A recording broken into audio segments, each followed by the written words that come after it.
I have to tell you, there is also a political scandal breaking here. It's an intelligence scandal, if you will. Fox News has learned that analysts at Central Command were pressured to ease off negative assessments about the ISIS threat. They were even told to just cut it out. That's a far cry from what the president said about this on Sunday. Roll that tape, please. One of the things I insisted on the day I walked into the Oval Office was that I don't want intelligence shaded by politics. I don't want it shaded by the desire to tell a feel-good story. And listen to what the former director of the Defense Intelligence Agency said on the Kelly file last night. Just watch this.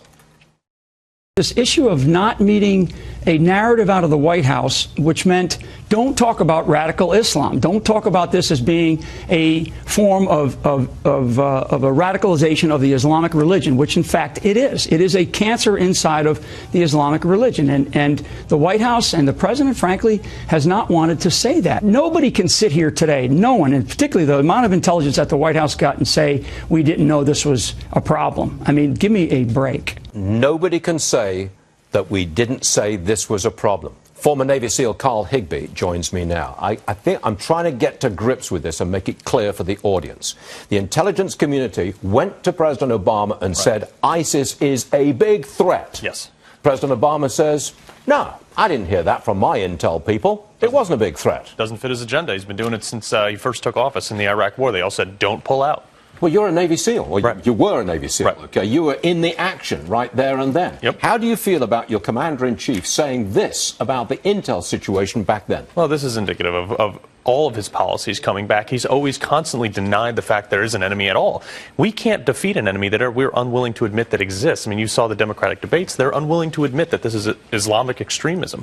But he's in a corner. Yeah. I mean, he's in a political corner. There is a months-long investigation going on now about who told the president what about intelligence. Right. It's a waste of resources. Look, and at this point, President Obama is pretty much irrelevant. He's out of office in a year and a half, so he can do whatever he wants and pretty much get away with it now, because what are they going to do to him? But he's setting the policy. He is, absolutely. He's the man who's saying no boots on the ground, right. Certainly not in any significant numbers. Yeah.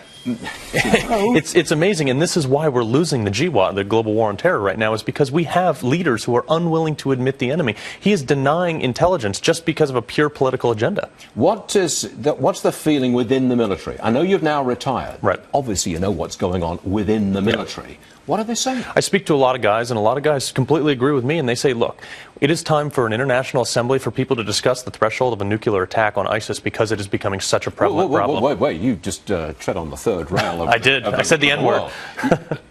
Are you serious? A lot of guys in the military agree with me. They're saying, look, we need to not launch a nuclear strike, but discuss the threshold of it, and where is that red line that Obama set, with the chemical weapon. But now you've gone to the way out there, right, at the extreme. But you look at, these are the American troops are men and women that are willing to die for this country, and they want to do it if it's going to make sense, but they don't want to fight a war on someone else's political terms. Carl, I have to tell you, yeah. I don't believe there's that much support either within the military and certainly not within the American people, the public, for even talking about the nuclear weapons. I think we need to determine the threshold for it.